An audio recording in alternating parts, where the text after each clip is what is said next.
ચાલો આપણે સલ્ફરના oxo acid ભણવાના છે. આગળ આપણે નાઇટ્રોજન ને ફોસ્ફરસના ઓક્સો એસિડ ભણી ગયા. હવે સલ્ફરના ઓક્સો એસિડ. બરાબર, તો તમને ઓક્સો એસિડ એટલે ખબર છે કે એક તો સલ્ફર હોય, ઓક્સો એટલે ઓક્સિજન હોય, ને એસિડ એટલે હાઇડ્રોજન. તો આવી રીતના આ H, S અને O. બરોબર, સૂત્ર આપણે યાદ રાખવાનું છે ઈ છે 213, 214 અને 215. બરોબર, અને પછી બીજા વધારાના યાદ રાખવા છે 223, 224, 225, 26 નહીં, 227 અને 228. બરોબર, ટોટલ આટલા સૂત્ર છે ઈ બને છે. તો 213 એટલે આપણે શું લખવાનું?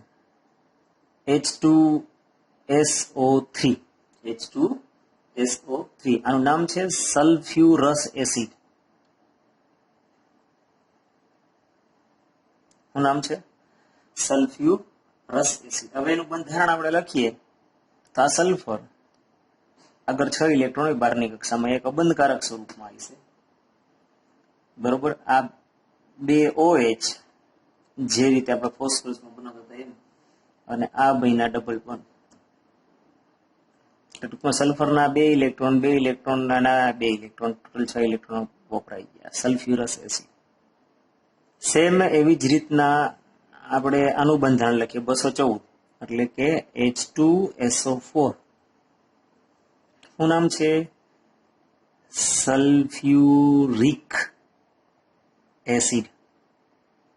શું નામ છે? Sulphuric acid. તો એક ઓક્સિજન છે એ વધારાનું હોય તો, એટલે ઉપર જે ખાલી બંધ હતો અબંધકારક, એ બંધ સ્વરૂપમાં આવી જાય, બીજું કઈ નવીન નહીં થાય. બાકી બંધારણ બેયનું સેમ ટુ સેમ જ. તો આને કહેવાય સલ્ફ્યુરિક એસિડ. અને ત્રીજું છે એ કયું થાય? તો કે H2SO5. H2SO5 પણ એનું આપણે બંધારણ કે નામ કે કંઈ લખવાનું નથી. હવે આમાં 223 એટલે હું લખી શકો? H2S2O3. બરોબર, H2S2O3. એવી રીતના H2S2O4 224 એટલે, અને 225 એટલે H2S2O5. બરોબર, એટલે 1, 2 ને 3 થઈ ગયા. આમાં એકનું બંધારણ નથી, આમાં આ 3 ના બંધારણ નથી, છેલ્લા 2 ના બંધારણ આપણને આપેલા છે. તો હવે 2 ના બંધારણ જોવાના રહ્યા. તો ક્યુ વધ્યું? H2S2O7, અને બીજું વધ્યું H2S2O8, એટલે કે આ 227 228. તો 227 છે એનું નામ છે પાયરોસલ્ફ્યુરિક એસિડ. શું નામ છે? પાયરોસલ્ફ્યુરિક એસિડ. તો પાયરોસલ્ફ્યુરિક એસિડ એટલે શું? તો કે આ જે સલ્ફ્યુરિક એસિડના 2 અણુ હોય એમાંથી એક પાણીના અણુ કાઢી નાખો એટલે પાયરોસલ્ફ્યુરિક એસિડ બને. બરાબર, તો જો H2SO4 છે એમાંથી પાણીનો એક અણુ કાઢવાનો રહ્યો. બરોબર, તો છે ને પાયરોસલ્ફ્યુરિક એસિડ. એનું બંધારણ લખીએ આપણે. આ સલ્ફ્યુરિક એસિડનું જેવું બંધારણ છે સેમ એ જ રીતે આપણે કામ કરવાનું છે. તો જો આ સલ્ફર, આ ડબલ બોન્ડ O જે છે ઈ એમનેમ, અને આ ડબલ બોન્ડ O છે ઈ એમનેમ. બરોબર, એક OH વધશે તો જો એક OH વધાર્યો, અને એક OH છે જે આ ઈ OH માની લો કે જવા દીધો, અને બાજુમાં એનો સામે બીજો ઓલો હોય, એમાંથી એનો OH માંથી H લઈ લઈએ એટલે શું વધ્યું? ખાલી એક O વધ્યો, બાકી સેમ ટુ સેમ બંધારણ. રેડી? તો આ H2S2O7 પાયરોસલ્ફ્યુરિક એસિડ, એટલે કે 2 સલ્ફ્યુરિક એસિડના અણુમાંથી એક પાણીનો અણુ દૂર થાય એટલે બને પાયરોસલ્ફ્યુરિક એસિડ. રેડી? પાયરો શબ્દ એટલે યાદ રાખવાનું, 2 અણુ છે. પાયરોસલ્ફ્યુરિક એસિડ ને ડાયસલ્ફ્યુરિક એસિડ પણ કહેવાય. બરોબર, નેક્સ્ટ H2S2OH, તો પેરોક્સો ડાયસલ્ફ્યુરિક એસિડ.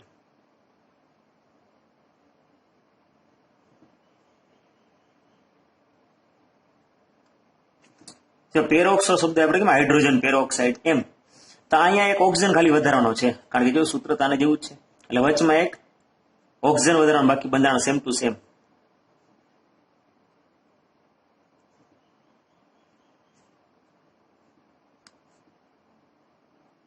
આ પેરોક્સો બંધારણ આવ્યું ને, એટલે નામ પડ્યું હું પેરોક્સો ડાયસલ્ફ્યુરિક એસિડ. રેડી? ચલો, આજે આપણે આ સમૂહ પૂરો કરવો જ છે, બરોબર. તો છેલ્લું આના વિશે છે સલ્ફ્યુરિક એસિડ વિશે આપણે હરખી રીતના ભણવાનું છે. H2SO4.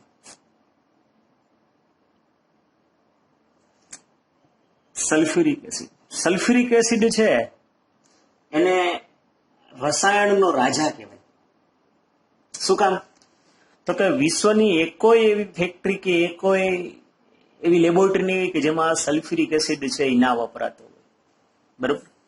કોઈ પણ દેશ છે એ કેટલો સલ્ફ્યુરિક એસિડ છે એનું ઉત્પાદન કરે છે અને કેટલો વાપરે છે એને આધારે નક્કી થાય કે એ દેશ કેટલો વિકસિત છે. એટલે તમે અંદાજ મારી શકો કે સલ્ફ્યુરિક એસિડ છે ને હું કામ રાજા કહે, બરોબર. તો આપણે એના વિશે ભણવાનું છે. તો સલ્ફ્યુરિક એસિડ છે એ ખૂબ જ અગત્યનું ઔદ્યોગિક રસાયણ છે. સંપર્ક પ્રક્રમ દ્વારા એની બનાવટ છે. સંપર્ક વિધિ કઈ વિધિ દ્વારા બને છે? સંપર્ક પ્રક્રમ એટલે વિધિ. તો સંપર્ક વિધિ છે, બરોબર. આ સંપર્ક વિધિ છે એના 3 તબક્કા છે. 3 તબક્કા દ્વારા તમે આ બનાવી શકો સલ્ફ્યુરિક એસિડ સંપર્ક વિધિમાં. તો સંપર્ક વિધિમાં પહેલો મુદ્દો શું કે છે આપણને કે સલ્ફર અથવા સલ્ફાઇડ અયસ્કો છે એને બાળીને સલ્ફર ડાયોક્સાઇડ ઉત્પન્ન કરવું.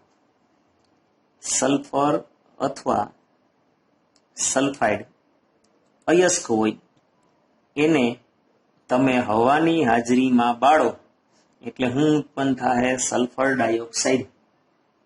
રેડી? નેક્સ્ટ બીજા મુદ્દામાં કે આ સલ્ફર ડાયોક્સાઇડ છે હજી એને ઓક્સિજનની હાજરીમાં અને વેનેડિયમ પેન્ટોક્સાઇડ ઉદ્દીપકની હાજરીમાં તમે ઓક્સિડેશન કરશો એટલે ઉત્પન્ન થશે સલ્ફર ટ્રાયોક્સાઇડ, બરોબર.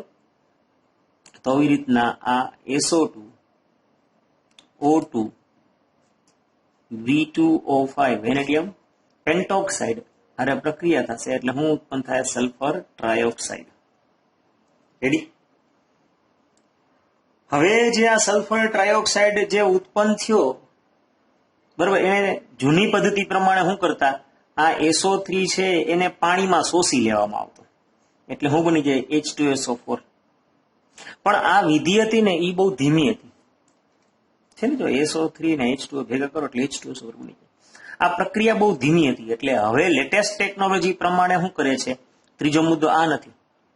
આ સલ્ફર ટ્રાયોક્સાઇડ છે એને આવી રીતના પેલાથી બનાવેલો જે H2SO4 હોય ને એની અંદર જ શોષી લેવામાં આવે. એટલે કે આ SO3 અને આ H2SO4 એટલે શું બની ગયું? આ H2 આ H2O7 એટલે 200 CH આ, બરોબર. શું બન્યું? પાયરોસલ્ફ્યુરિક એસિડ અથવા એનું સાદું નામ છે ઓલિયમ. એટલે ગામમાં તમને ઓલિયમના બાટલા મળે, બરોબર. અને ઈ ઓલિયમ માંથી સલ્ફ્યુરિક એસિડ કેમ બનાવવામાં આવે? તો કે પાણી જેટલું જોતું હોય એ પ્રમાણે નાખી દેવાનું. સમજાણું? એટલે કે આ જે ઓલિયમ બન્યો, બરોબર, એમાં તમે પાણી નાખો આવી રીતના.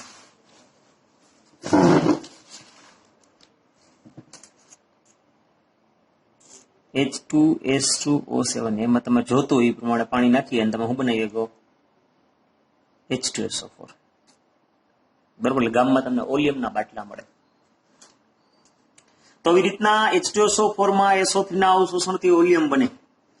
સલ્ફ્યુરિક એસિડ છે એના ઉત્પાદનની આપણે રેખાકૃતિ આપણને આપેલી છે, બહુ જટિલ છે પણ આ તો આપણે ઇઝીલી આપેલું છે. તો ઉત્પન્ન થયેલા SO2 ને ધૂળના કણો અને આર્સેનિક સંયોજનો જેવી અશુદ્ધિઓને દૂર કરી અને શુદ્ધ કરવામાં આવે છે. H2SO4 ના ઉત્પાદનમાં જે આપણે વેનેડિયમ પેન્ટોક્સાઇડ ઉદ્દીપક વાપરો, બરોબર, તો SO2 સાથેની O3 સાથેની પ્રક્રિયા થઈ અને શું બની ગયું? તો કે SO3 બન્યો. આ બીજું સ્ટેપ હતું. આ મુખ્ય તબક્કો હતો. આ રીતનો પેલા લેડ ચેમ્બર વિધિ દ્વારા બનાવવામાં આવતો હતો. પણ આ જે બીજો મુદ્દો આમાં જે છે SO3 બનવું એ જ ઇમ્પોર્ટન્ટ મુદ્દો છે. સમજાણું? અને શું કામ? તો કે આ પ્રક્રિયા છે ઉષ્માક્ષેપક અને પ્રતિવર્તી છે, અને પુરોગામી પ્રક્રિયા કદમાં ઘટાડો કરે છે.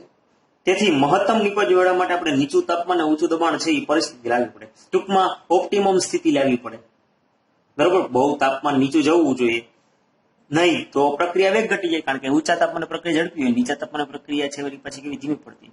એટલે ઓપ્ટિમમ પરિસ્થિતિમાં આ કામ કરવું પડે. યોગ્ય નીચું તાપમાન અને હરખું ઊંચું દબાણથી આ કામ કરવામાં આવે છે. સમજાણું? તો વ્યવહારમાં આ પ્લાન્ટનું સંચાલન છે 2 બાર દબાણે અને 720 કેલ્વિન તાપમાને કરવામાં આવે છે. આ જે ઓપ્ટિમમ પરિસ્થિતિ કહું છું ને, બરોબર, એ પરિસ્થિતિ એટલે શું? તો કે દબાણ કેટલું? તો કે 2 બાર, અને તાપમાન નીચું પણ કેટલું? તો કે 720 કેલ્વિન. આ ઓપ્ટિમમ સ્થિતિમાં કામ કરવાનું છે. રેડી? ઉદ્દીપકીય રૂપાંતરણ દ્વારા આપણે SO3 વાયુને સાંદ્ર સલ્ફ્યુરિક એસિડમાં શોષી લ્યો અને આપણે શું બની જાય? ઓલિયમ. અને આ ઓલિયમ છે એનું પાણી વડે તમે મંદન કરો એટલે શું બની જાય? સલ્ફ્યુરિક એસિડ મળે, યોગ્ય સાંદ્રતા વાળો મળે. રેડી? તો આમ ઉદ્યોગોમાં આ પ્રક્રિયાને સતત ચાલુ રાખવા માટે અને ખર્ચને ઘટાડવા માટે આ 2 તબક્કાઓને એક સાથે જ કરવામાં આવે છે. રેડી? એટલે ઓલિયમ બનાવીને તરત પાણી નાખી દે હરખી રીતે. તો સંપર્ક વિધિ દ્વારા મળતો સલ્ફ્યુરિક એસિડ છે એ 96 થી 98% શુદ્ધ હોય. સમજાણું? આ એની શુદ્ધતા થઈ. તો આ બનાવટની વિધિ થઈ ગઈ. ચોપડી કરતા થોડુંક આપણે સમજાવ હતું, તમને આઈડિયા આવી જાય. હવે ગુણધર્મ સલ્ફ્યુરિક એસિડ આપણે કીધું ને બહુ કામનો છે ભાઈ. તો આપણો સલ્ફ્યુરિક એસિડ છે ને એ પાંડવો જેવો, એનામાં 5 અદ્ભુત ગુણો છે. સમજાણું? ઓલા પાંડવો 5 હતા ને એક ગુણધર્મ વાળા હતા. એમાં એક બધા ગુણધર્મ એકમાં જ છે. ક્યાં છે? હમણાં ચર્ચા કરીએ આપણે કે સલ્ફ્યુરિક એસિડ છે. પેલા ભૌતિક ગુણધર્મની ચર્ચા કરીએ કે સલ્ફ્યુરિક એસિડ છે એ રંગવિહીન ઘટ્ટ તેલી પ્રવાહી છે. રંગવિહીન ઘટ્ટ તેલી પ્રવાહી, તેલ જેવું દેખાય. આજે તમે સાંભળતા હોય ઓલું ફિલ્મ આવ્યું હતું આપણે છપાક ને, દીપિકા પદુકોણ, હા, એમાં જે એસિડ એટેક ની વાત કરે ને, એસિડ આ એસિડ એવો ડેન્જર, એક વાર ચામડી પર પડ્યો એટલે ચામડીને લોચો કરી દે. સમજાણ? કે જેની 298 કેલ્વિન તાપમાને વિશિષ્ટ ઘનતા છે ઈ છે 1.84. એટલે પાણી, એક ગ્લાસ પાણીનો ભર્યો હોય ને એક ગ્લાસ H2SO4 નો ભર્યો તો H2SO4 છે લગભગ ડબલ ભારે લાગે. બરોબર? આ એસિડ 283 કેલ્વિન તાપમાને ઠરે છે, એટલે એનું ઠાર બિંદુ છે એ 283 કેલ્વિન છે, અને એ 611 કેલ્વિન તાપમાને ઉપડે, એટલે ઉત્કલન બિંદુ છે એ 611 કેલ્વિન છે. તે ઉષ્માનો વધુ જથ્થો ઉત્પન્ન થવાના સાથે પાણીમાં ઓગળે છે. એટલે આને પાણીમાં નાખો તો બહુ ધ્યાન રાખવું પડે. તમે પાણી આમ ભર્યું હોય, બરોબર, અને એમાં તમે સલ્ફ્યુરિક એસિડ નાખી દે દબાણ દઈને તો પૂરું થઈ જાય. બરોબર? એટલે ખરેખર સલ્ફ્યુરિક એસિડ હોય અને તમે એમાં પાણી નાખો તો બ્લાસ્ટ જ થાય, અને આપણે આજુબાજુમાં આપણે છાંટા ઉડે તો આપણે છપાક જેવા આપણે હાલત થઈ જાય. એટલે આ યુઝ કરતા હોય ને ત્યારે બહુ કાળજી રાખવી પડે. કેવી રીતના કાળજી રાખવી પડે?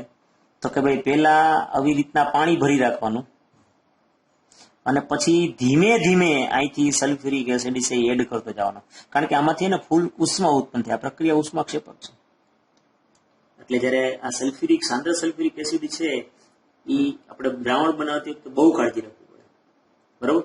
તો આવી રીતના સાંદ્ર સલ્ફ્યુરિક એસિડને પાણીની અંદર નાખી સતત હલાવી ધીમે ધીમે ઉમેરવાનો પડે. ન ઉમેરો તો હાલત બુરી થઈ. હવે જે આપણે વાત કરી છે કે એની જે ખાસિયત છે એની વાત કરવાની છે. તો લાક્ષણિકતા છે સલ્ફ્યુરિક એસિડની, અને એને જ કારણે એની રાસાયણિક પ્રક્રિયાઓ છે. તો પહેલી છે એની નીચી બાષ્પશીલતા. નીચી બાષ્પશીલતાથી ફાયદો શું થાય કે ગમે ત્યાં તમે એને ઉડાડી શકો, એટલે કે દૂર કરવો કેવો પડે તો કે સહેલો. બરોબર? બીજું લાક્ષણિકતા છે પ્રબળ એસિડિક લક્ષણ ધરાવે છે.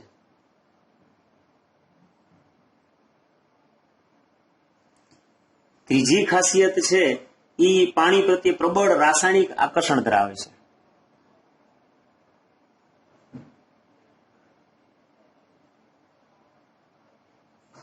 ચોથો ગુણધર્મ છે એ પ્રબળ ઓક્સિડેશન કરતાનો ગુણધર્મ ધરાવે છે.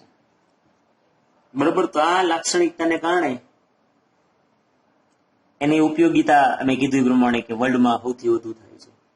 બરોબર. જલીય દ્રાવણની અંદર આપણે ચર્ચા કરીએ તો જલીય દ્રાવણમાં ઈ 2 તબક્કામાં એનું આયનીકરણ થાય. આવી રીતના આ H2SO4 છે ને તમે પાણીમાં નાખો તો સૌથી પહેલા બાયસલ્ફેટ આયન બને. આ H3O+ અને આ HSO4- બાયસલ્ફેટ આયન બને. બરોબર. આ જે પહેલું આયનીકરણની વાત કરીએ તો ઈ પ્રથમ આયનીકરણ અચળાંક છે એ બહુ વધારે, લગભગ એમ કહેવાય કે એની કિંમત 10 થી વધારે આવે. જ્યારે હું એમ કહું કે એસિટિક એસિડની વાત કરો તો એ ઓલમોસ્ટ 5.3 × 10⁻5 રેન્જમાં આવતો હોય. તો આ કેટલું મૂલ્ય નાનું છે અને આ મૂલ્ય કેવડું મોટું. તમે કલ્પના કરી શકો કે આની પ્રબળતા નિર્બળ જે એસિડ છે એસિટિક એસિડ એની સાપેક્ષમાં આ કેવડો પ્રબળ એસિડ છે. બરોબર. અને દ્વિતીય આયનીકરણ કંઈ નબળું નથી. આ HSO4- એને હજી પાણીમાં વધુ દ્વિતીય આયનીકરણ થાય, આ H3O+ અને આ સલ્ફેટ આયન ઉત્પન્ન થયો તો દ્વિતીય આયનીકરણનું મૂલ્ય પણ બહુ ઓછું છે. Ka2 ની વાત કરો તો એ પણ 1.2 × 10⁻², તો આ -5 ને 3 તો -3000 ગણાનો ફરક પડ્યો પ્રબળતામાં. તો એ કેટલો પ્રબળ છે એ તમને ખ્યાલ આવી ગયો. તો પ્રથમ વિયોજન અચળાંક કયો કે અથવા આયનીકરણ અચળાંક કયો તો એ ઊંચો છે. રેડી. એટલે એની એસિડિક પ્રબળતા છે એ ખૂબ જ વધારે છે. તો આ એસિડ છે એ ક્ષારોની 2 જાતની શ્રેણી બનાવે, એક બાયસલ્ફેટ વાળી અને એક સલ્ફેટ વાળી. માની લો કે સોડિયમ લખું તો NaHSO4 સોડિયમ બાયસલ્ફેટ, અને આમ લખું Na2SO4 તો સોડિયમ સલ્ફેટ. આમ 2 જાતના ઈ ક્ષાર બનાવે છે. રેડી. સલ્ફ્યુરિક એસિડની નીચી બાષ્પશીલતાને કારણે તે વધુ બાષ્પશીલ એસિડ સંયોજનો ના તેના અનુવર્તી ક્ષારોમાંથી ઉત્પાદન માટે વધુ ઉપયોગી છે. તો આ જે બાષ્પશીલતા છે એને કારણે આપણને શું ફાયદો થાય છે કે બીજા એસિડ બનાવવા હોય એમાં એ ખૂબ જ કામનું છે. જેમ કે હું આવી રીતના લખવા MX, બીજા કોઈ પણ ક્ષાર છે એની તમે આ H2SO4 પ્રક્રિયા કરો એટલે માની લો કે આ Na અને આ X એટલે Cl લખો. બરોબર. X તરીકે તમે F પણ લખી શકો, Cl પણ લખી શકો અને NO3 લખી શકો, જ્યાં X બરાબર. બરાબર. તો તમે એ પ્રક્રિયા કરો તો હું બની ગયો HX. હવે X તરીકે Cl લખું તો HCl, F લખું તો HF અને NO લખું તો NO3 લખું તો HNO3. આમ બીજા એસિડ બનાવવામાં એ ખૂબ જ કામનો છે. સમજાયું? તો નીચી બાષ્પશીલતાને કારણે આ એનો ફાયદો. તેથી સલ્ફ્યુરિક એસિડ છે પ્રબળ નિર્જલીકરણ કરતા છે. આ એટલે કે સી ની વાત કરીએ. હારાનું પાણી ખેંચી લે. બરોબર. તો પ્રબળ નિર્જલીકરણ એટલે કે પાણી ખેંચવા. જે વાયુઓ એસિડ સાથે પ્રક્રિયા કરતા ન હોય, બરોબર, H2SO4 જે વાયુ પ્રક્રિયા ન કરતો હોય એવા અનેક ભીના વાયુઓને શુષ્ક કરવા માટે આ સલ્ફ્યુરિક એસિડ જે કામનું છે. બરોબર. તો ભીના વાયુને શુષ્ક કરવા માટે ઈ કામનું. રેડી. તો સલ્ફ્યુરિક એસિડ કાર્બનિક સંયોજનોમાંથી પાણીને દૂર કરે છે. અને એક ઉદાહરણ આપણે આપીએ કે હારાના પાણી ખેંચી જઈએ તો જો આપણે આ ખાંડ લીધી C12H22O11, આ મેં શર્કરા લ્યો કે ખાંડ લ્યો, એની ઉપર તમે સલ્ફ્યુરિક એસિડ નાખી લ્યો તો 11 પાણી નાણું કાઢી લીધા. શું થયા? 11 H2O. બરોબર. અને વૈધું કોણ? આ 12 કાર્બન એટલે કોલસો થઈ ગયો. તો ધોરામાંથી કાળા કરી દી. આટલો પ્રબળ. આ પ્રક્રિયાને ચેરિંગની પ્રક્રિયા કહેવાય. કઈ પ્રક્રિયા કહેવામાં આવે છે? ટૂંકમાં બાળી નાખે, હાવ કાળા પાડી દીધા. સમજાણો? નેક્સ્ટ હવે આપણે ડી ની વાત કરીએ કે પ્રબળ ઓક્સિડેશન કરતા છે. તો ગરમ સાંદ્ર સલ્ફ્યુરિક એસિડ પ્રબળ, મધ્યમ પ્રબળ ઓક્સિડેશન કરતા છે. તે ફોસ્ફોરિક એસિડ અને નાઇટ્રિક એસિડ વચ્ચે મધ્યવર્તી છે. બરોબર. ધાતુ અધાતુ બંને સાંદ્ર સલ્ફ્યુરિક એસિડ વડે ઓક્સિડેશન પામે છે. તો ધાતુ અને અધાતુ બેયનું ઓક્સિડેશન કરે છે. જ્યારે સલ્ફ્યુરિક એસિડ SO2 માં રિડક્શન પામે એટલે પોતાનું ઓક્સિડેશન કરતાનું શું થાય તો રિડક્શન થાય એટલે SO2 ઉત્પન્ન થાય. તો જો આપણે એક ધાતુનું એક્ઝામ્પલ લખીએ, આ કોપર ધાતુ તમે સલ્ફ્યુરિક એસિડ આરે પ્રક્રિયા કરો સાંદ્ર, તો કોપર સલ્ફેટ થઈ ગયો, એનું ઓક્સિડેશન થઈ ગયું અને આપણું સલ્ફ્યુરિક એસિડ છે એનું રિડક્શન થઈને SO2 ઉત્પન્ન થયું. હવે એક આ ધાતુનું એક્ઝામ્પલ લખી નાખીએ. બરોબર. તો આ સલ્ફર લીધું, આ સલ્ફ્યુરિક એસિડ લીધો તો શું ઉત્પન્ન થાય? આ SO2 ઉત્પન્ન થયું અને આ H2. હજી એક અધાતુનું એક્ઝામ્પલ આપ્યું, કાર્બન. તો કાર્બન ડાયોક્સાઇડ એનું ઓક્સિડેશન થયું, આ SO2 પોતાનું રિડક્શન થયું. રેડી? નેક્સ્ટ હવે છે ઉપયોગો. તો એની ઉપરથી હમણાં અંદાજ આવી જાય તમને કે કેવો કામનો છે. બરોબર? તો સલ્ફ્યુરિક એસિડ છે એ ખૂબ જ અગત્યનું ઔદ્યોગિક રસાયણ છે. કોઈ પણ રાષ્ટ્રનું ઔદ્યોગિક સામર્થ્ય તેના સલ્ફ્યુરિક એસિડના ઉત્પાદન અને વપરાશના જથ્થાના આધારે નક્કી થાય. આપણે સમજી ગયા ને, હમણાં કીધું હતું. તે હજારો અન્ય સંયોજનના ઉત્પાદનમાં અનેક ઔદ્યોગિક પ્રક્રિયાઓમાં પણ આવશ્યક છે. ઉત્પાદિત થયેલ સલ્ફ્યુરિક એસિડનો મોટા ભાગનો જથ્થો છે એ ખાતરના ઉત્પાદનમાં થાય. આનો સૌથી મેન ઉપયોગ છે ખાતર. ખાધા વગર તો હાલવાનું નથી. ટૂંકમાં આપણે યાદ રાખો ને તો H2S ઉપર રોટી કપડા મકાનમાં કામ લાગે. સમજાય? તો ખાતર તો આવી રીતના આ એમોનિયમ સલ્ફેટ છે, સુપર ફોસ્ફેટ છે, આ બધા ખાતર બનાવવામાં, એટલે જેટલો પણ સલ્ફ્યુરિક એસિડ છે એમાંથી 40% જેટલો સલ્ફ્યુરિક એસિડ છે ને ખાતર બનાવવામાં વપરાય. બરોબર? એના બીજો ઉપયોગ વાત કરીએ આપણે તો સલ્ફ્યુરિક એસિડ છે પેટ્રોલિયમના શુદ્ધિકરણ માટે,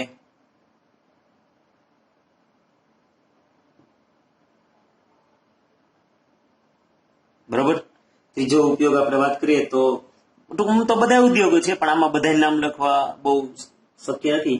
વર્ણકો, પેઇન્ટ્સ એટલે ટૂંકમાં જે કલર કરીએ ને આપણે ઘરમાં, એ રંગકો, કપડામાં કલર કરીએ, બરોબર. આ બધા જ ના મધ્યવર્તી સંયોજનોના ઉત્પાદનમાં સલ્ફ્યુરિક એસિડ જોઈએ.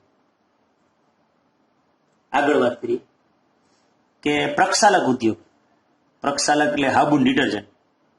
હવે નાવું હોય તો એ તમારે આ સલ્ફ્યુરિક એસિડ, સાબુ અને ડિટર્જન્ટના ઉત્પાદનમાં સલ્ફ્યુરિક એસિડ જોઈ છે. બરોબર? આગળ ઉપયોગ તો ધાતુ કર્મવિધિય પ્રયોગો. યાદ હોય તો ધાતુ કર્મવિધિ આપણે આગળનો પાઠ ભણી ગયા. એના પ્રયોગોમાં પણ, અનુપ્રયોગોમાં પણ કામનું છે. જેમ કે એનેમેલિંગ, ઇલેક્ટ્રોપ્લેટિંગ, ગેલ્વેનાઇઝિંગ, બરોબર. એ પેલા ધાતુની સફાઈ કરવી હોય ને તો આપણે સલ્ફ્યુરિક એસિડ થી કરીએ છીએ. આ સિવાય આપણે ધાતુ રસાયણ વાળો પાઠ ભણી ગયા એની આગળ, તો એમાં સંગ્રાહક બેટરી યાદ હોય તો એના ઉત્પાદનમાં પણ સલ્ફ્યુરિક એસિડ જોઈએ છે. બરોબર. આ સિવાય આપણે વાત કરીએ તો નાઇટ્રો સેલ્યુલોઝ વિસ્ફોટક છે એક જાતનો. નાઇટ્રો સેલ્યુલોઝ જેવા વિસ્ફોટકો ના ઉત્પાદનમાં પણ કામ છે. અને સૌથી પહેલો ઉપયોગ કયો તો પ્રયોગશાળામાં પ્રક્રિયક તરીકે. સમજાણું? તો આ સલ્ફ્યુરિક એસિડ આટલો બધો કામનો છે. તો અહીંયા આપણા આ સમૂહ છે એ પૂરો કર્યો. હવે કાલથી